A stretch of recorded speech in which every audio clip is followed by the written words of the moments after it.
ஐபாபுஸ் அமைப்பு மற்றும் புரோஜோன் வணிக வளாகம் இணைந்து நடத்தும் கோவையில் மாபெரும் பெட் கார்னிவல் நிகழ்ச்சி புரோஜோன் வணிக வளாகத்தில் மே மாதம் 23 மற்றும் 24ஆம் தேதி ஆகிய 2 நாட்கள் நடைபெற்றது.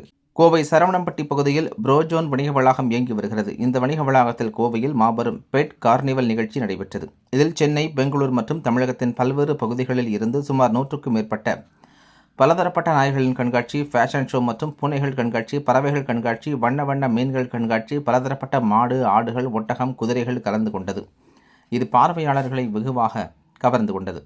இது குழந்தைகளிடமும் கோவை மக்களிடமும் மிகுந்த வரவேற்பை பெற்றது. மேலும் லைஃப் கேர் பெட் குழுவினரின் மருத்துவ பரிசோதனைக்கு பிறகு நாய்கள் மற்றும் பூனைகள் கண்காட்சிக்கு அனுமதிக்கப்பட்டது.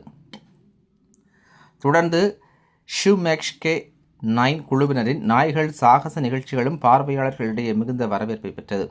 மேலும் SPCA மூலம் பெட் அசோசியேஷன் விதிமுறைகளுக்கு உட்பட்டு நடைபெற்ற இந்த மாபெரும் பெட் கார்னிவல் பலதரப்பட்ட குழந்தைகளை கவரும் வண்ண விளையாட்டுகள், ஃபேஷன் ஷோ என கோவை மக்களிடையே மிகுந்த வரவேற்பை பெற்றுள்ளதாக ஐபாபுஸ் அமைப்பின் நிறுவனர் உமா மகேஸ்வரன் மற்றும் அவரது குழுவினர் மற்றும் புரோஜோன் வணிக வளாக நிர்வாகத்தின் தெரிவித்தனர் என்பது குறிப்பிடத்தக்கது.